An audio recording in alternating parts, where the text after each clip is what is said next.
Business Ask Me Anything. We'll just do two more. Joseph V asks, what factors should be taken into consideration when developing a brand strategy campaign targeting millennials? Great question, Joseph V. So you want to be able to have a look at your audience. You obviously know it's millennials, but what specifically are you looking for? Those that are married, those that are single. They have a different way of engaging.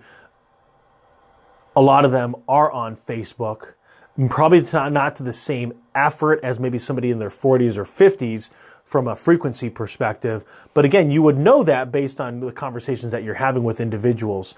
The next thing that I would have a look at is, what is your overall strategy when it comes to your business? So for example, when it comes to YouTube, what are you putting out there? When it comes to Facebook, what are you putting out? Instagram, because they just hit over 1 billion individuals as well. And again, then when it comes to, so I look at it this way, Joseph V, to make it simple. Platform, Instagram, Twitter, Facebook, YouTube. Again, look at what content you're putting out on those streams and have them be feeders to other streams. Next is content. What are you creating? What are you DJing? What are you sharing? And what are you documenting? What are you journaling yourself? Next is hashtags, or the power of the post, right? Posting. Are you doing it frequently enough? Are you following specific hashtags that millennials are following? Do you know what they want? How many people are on your team that are millennials? And they can give you some insight. At the same time, remember, some insight from one millennial can be anecdotal, right? It's only one case scenario, and you're trying to find a different market, right? So if you're after millennials that are married with maybe a kid on the way or just recently married, and someone on your team is single, then their opinion might not be as on point because they aren't in that married circle anymore, or never was. And then finally is engagement.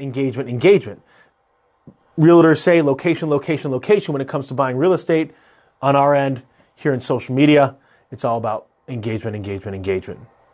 All right, Juna asks, what advantages do you see in Vero as a social network? What do you like about it? If you aren't using Vero, it's Vero.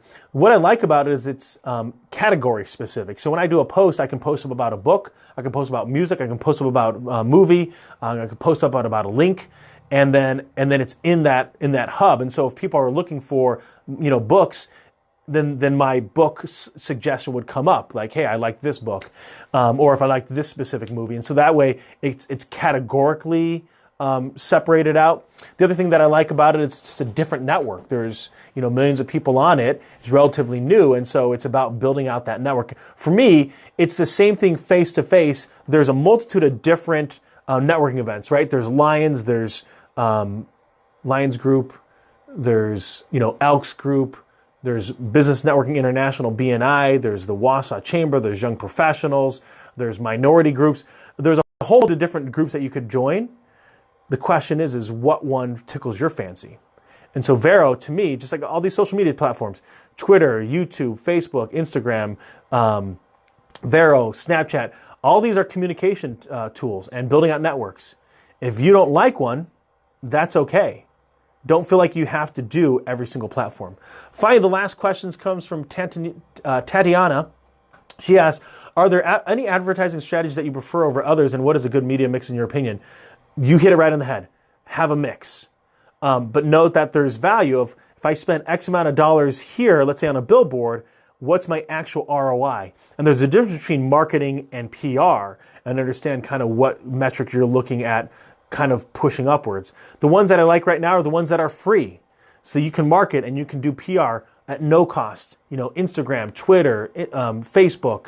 I like Facebook and Instagram just because they have the most amount of users. I like Twitter because it's more of a PSA announcement. I like YouTube because it can hold a lot of my content video-wise. Those are probably my top 4.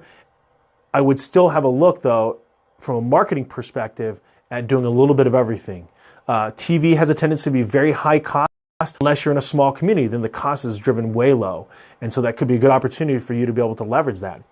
Another one is that you could make, if you run like a convenience store, sometimes having a billboard is extremely powerful. If you have a restaurant and you get a lot of traffic in the summertime, having a billboard might be an ideal way for people to know that you're off on this certain exit, that they can come and get themselves a nice Big Mac or some finger-licking good Kentucky Fried Chicken. So know your audience and how you can get in front of them. If I'm a bank or an insurance, having a billboard might be one of the silliest things to have. Because insurance, they're not going to call me based on the billboard. So it's kind of a waste.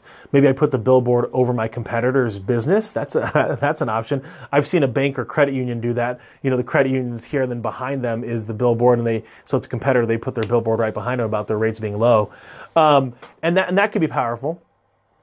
And so understand what your media mix should translate to. What results are you actually wanting out of that? All right, buddy, or everybody, we are here at the top of the hour. Appreciate your time. Next week we'll be having in guest. Let's see who it is. Got to look on the phone. The old phone. All right. Very exciting. Very exciting. Let's see.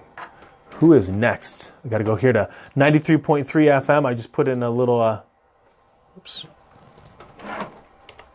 Let's put it here in the category here. Who do we have? I think we have Pow. Yes. Should be a fantastic time talking about how she started her business. All right, everybody. Hope you're doing well. Sherm's out. Now I'll put you back on 93.3, back to the music. You guys have yourself a fantastic day. Sherm's out.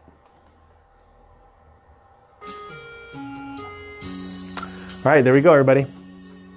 Thanks for coming on. Thanks for checking us out. Hope you're all doing well. If I can be of value, let me know.